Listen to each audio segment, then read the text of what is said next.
একবার ছিল একটা ছোট্ট হাঁসের বাচ্চা। তার নাম ছিল কুকু। কুকু অন্য সব হাঁসের বাচ্চার মতোই ছিল। সে সারাদিন পানিতে ভাসত, মাছ ধরত, আর তার বন্ধুদের সাথে খেলত। কিন্তু কুকুর মনে সবসময় একটা কথা ঘুরপাক খেত, সে খুব উড়তে চাইত।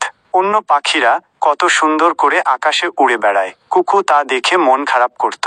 একদিন কুকু তার মাকে জিজ্ঞেস করল, মা, আমি কখনো উড়তে পারবো না। মা হাসি মুখে বলল, কেন এমন কথা বলছিস কুকু? তুমি হাঁস, তুমি উড়তে পারবে না। তোমার জন্য পানিতে ভাসা আর মাছ ধরাটাই সবচেয়ে উপযুক্ত কাজ। কিন্তু কুকু হার মানতে রাজি ছিল না। সে রাতে তার ঘুম ভেঙে গেল। সে তার মনের মধ্যে একটা স্বপ্ন দেখল। সে আকাশে উড়ছে, সূর্য তার মাথার উপর উজ্জ্বলভাবে চমকচ্ছে। সে পাহাড়, নদী, বন সবকিছু উপর থেকে দেখতে পাচ্ছে। সকালে উঠে কুকু তার মাকে তার স্বপ্নের কথা বলল।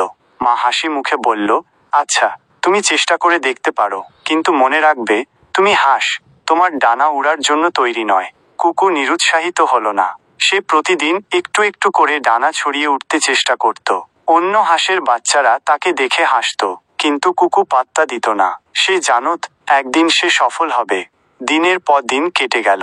একদিন কুকু হঠাৎ দেখল, সে একটু উঁচুতে উঠতে পেরেছে। তার খুশির সীমা রইল না। সে আরো বেশি করে চেষ্টা করতে লাগলো।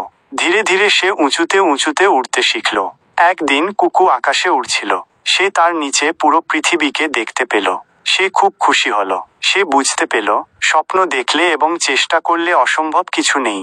তারপর থেকে কুকু আর কখনো পানিতে ভাসতে চায়নি। সে সারা দিন আকাশে উড়ে বেড়াতো। অন্য পাখিরা তার সাথে খেলত। কুকু তার স্বপ্ন পূরণ করেছিল। শিক্ষা: স্বপ্ন দেখলে এবং চেষ্টা করলে অসম্ভব কিছু নেই। নিজের ওপর বিশ্বাস রাখা জরুরি। অন্যদের কথা শুনে নিজের স্বপ্ন ছেড়ে দেওয়া উচিত নয়।